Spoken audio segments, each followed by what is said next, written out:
नमस्कार, मैं हूं आपके साथ अनुष्का और आप देख रहे हैं प्राइम ब्रेकिंग न्यूज। अयोध्या में भ्रष्टाचार और सुस्त प्रशासन व्यवस्थाओं को लेकर धर्मसेना प्रमुख संतोष दुबे ने सिविल लाइन स्थित एक स्थानीय होटल में प्रेस वार्ता का आयोजन किया।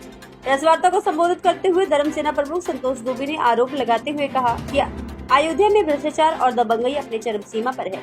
बीकापुर के ग्राम रुकुनपुर पातुपुर की महिला ने सोहावल तहसील के माधोपुर में एक आवासीय प्लाट पर दाखिल खारिज करना और खतौनी का नाम किए जाने के बावजूद भी दबंग और आपराधिक किस्म के लोगों द्वारा कब्जा किया जा चुका है। प्रशासन को शिकायत के बावजूद भी इस विषय पर कोई भी ध्यान नहीं दिया जा रहा।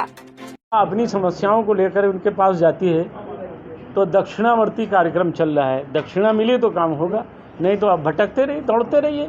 इसके बहुत सारे उदाहरण हैं। एक उदाहरण मैं दे रहा हूँ। ये किशन कुमार जी हैं। ये बीकापुर तहसील के पातुपुर गांव के निवासी हैं। इन्होंने 2 बिस्वा ज़मीन खरीदी। पूरा कलंदर थाना क्षेत्र के बगल माधोपुर गांव है, उसमें उन्होंने ज़मीन खरीदी 2 बिस्वा। ये सब उसमें लिखा पड़ा है।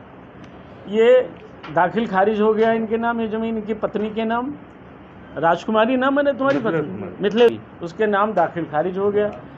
सब खतौनी में ये चढ़ गए, सब जगह हो गया। लेकिन मौके पर अपने को माननीय मुख्यमंत्री का रिश्तेदार बताने वाला व्यक्ति वो कब्जा किए हुए हैं। इनको वहाँ जाने नहीं देता। ये जाएंगे तो इनकी हत्या हो जाएगी। ये अपेक्षा है कि माननीय मुख्यमंत्री जी तक ये आवाज़ पहुँचे, कार्यवाही करें। अगर सच में उनका रिश्तेदार है तो उसको यहाँ अलग से 2, 4, 10 बीघे ज़मीन दे दें।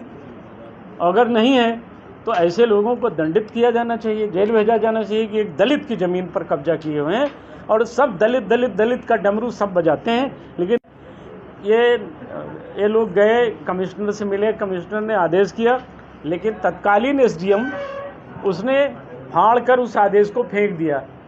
उसने उल्टी इनकी जांच शुरू कर दी। ये सब खेल होने लगा, सब मैनेज हो जाते हैं। इसलिए भूमाफियाओं के शिकंजे में पूरा जनपद या यूं कहें कि पूरा शहर भी उनकी जकड़ में आ गया है।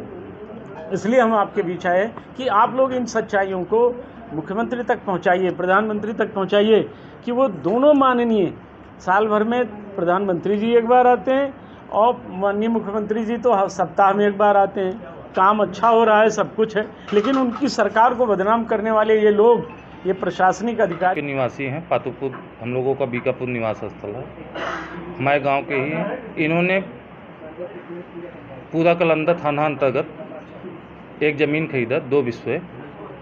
इनकी खारिज दाखिल हो गई, इनका कब्जा था। इनके खारिज दाखिल के 6 महीने बाद जिसने इनको ज़मीन बेचा था उसी ने दूसरे लोगों को ज़मीन बेचा, जिसमें इनकी चौहद्दी दिखा के बेच दिया, 420-60 करके दूसरे बेच दिया। जिसने लिया वो इनकी बाउंड्री तोड़ के और गेट वोट उखाड़ के अपना जो है रातों रात सिस्टम माधोपुर के पड़ोस के ही है, मसौदा के महावा के ऋषभ सिंह पुत्र दुर्गेश बहादुर सिंह। दुर्गेश बहादुर सिंह पद में सरकारी नौकरी कर रहे हैं और ऋषभ सिंह के एक भाई भी सरकारी नौकरी कर रहे हैं। तो धन बल से संपन्न लोग हैं। इनकी ज़मीन पर कब्जा कर लिया। कमिश्नर के आदेश के बावजूद सोहावल तहसील का कोई भी अधिकारी इनके ऊपर, इनके तरफ से FIR दर्ज कराने के लिए थाने को निर्देशित नहीं कर रहा। अब चूँकि दुर्गेश बहादुर सिंह के लड़के जो ऋषभ सिंह हैं वो अपने आप को सिंह बिरादरी का मसीहा गिनते हैं और मुख्यमंत्री का अपने आप को रिश्तेदार बताते हैं। और लेखपाल जो इनके यहाँ है वो भी लल्लू सिंह के पड़ोसी हैं, तो वो भी रिश्तेदार है अपने आप को बता के। और ये दलित व्यक्ति हमारे गांव के कोई कार्रवाई कर नहीं रहे हैं कि इनका भला हो जाए। हम लोग इसीलिए लगे हुए हैं कि इनका भला हो जाए।